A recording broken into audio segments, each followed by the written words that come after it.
nice, and we're super, super close now. But perhaps the biggest change is something about her. Her whole life, she'd been a creature of her mother, bookish, dutiful, obedient. She's not that person anymore.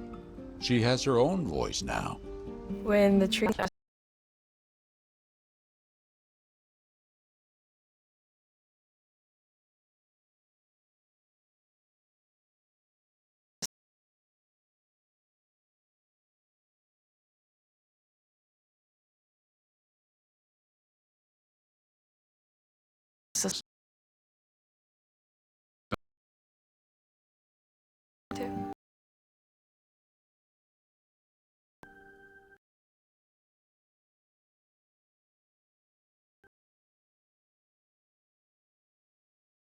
Thanks.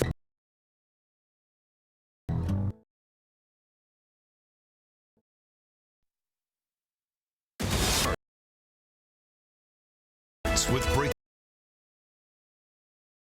breaking news, Governor Newsom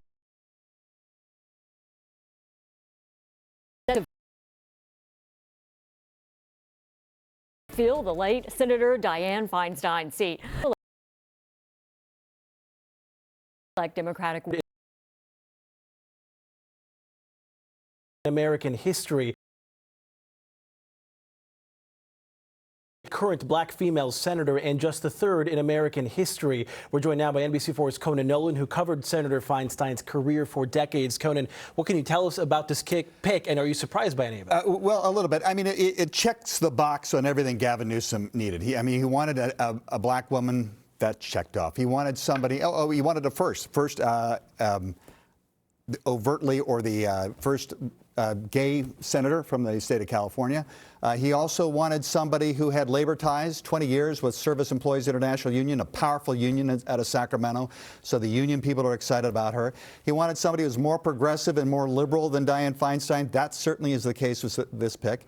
She has some experience in business as a consultant for a couple of organizations, a couple of businesses, as well as a political consultant. Worked on his campaigns as well as a campaign for Kamala Harris, and she's now in Emily's List, which is a group that's dedicated to electing Democratic women to national office, and she's a huge fundraiser, so she brings in money for Emily's List. So it's an interesting pick. It's everything I think he wanted, and somebody who may fill out the term.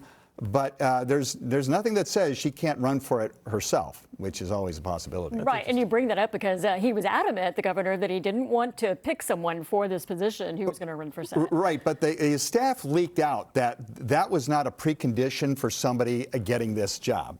So she could, and it's happened before, where somebody gets selected for a job and they say you're just there until, well, in this case, January of 2025, but they like the job. And they think, well, I'm getting things done here. She has, I think, until the beginning of December to file for the Senate seat if she wants to run. Interestingly enough, the Constitution says she has to be a resident of the state. Right now she lives in Maryland.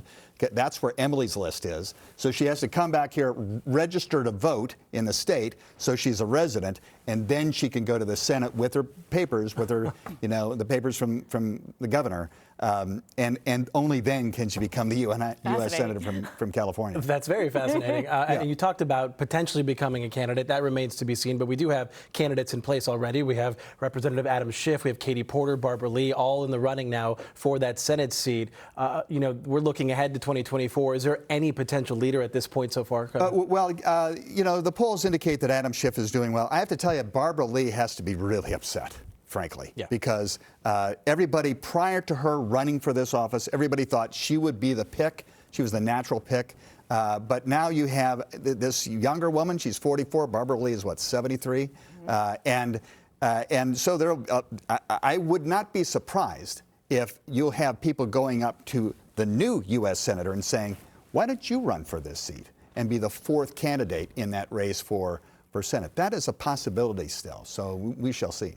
Conan, why do you think Newsom chose this time? I mean, he had picked Alex Padilla in the past. He ends up running and then ends up getting the seat permanently. Right. But in this choice, he went the other way. Well, he doesn't want. He said he didn't want to put his thumb on the scale, and plus, no governor. Well, we have a governor now has picked both of the U.S. senators.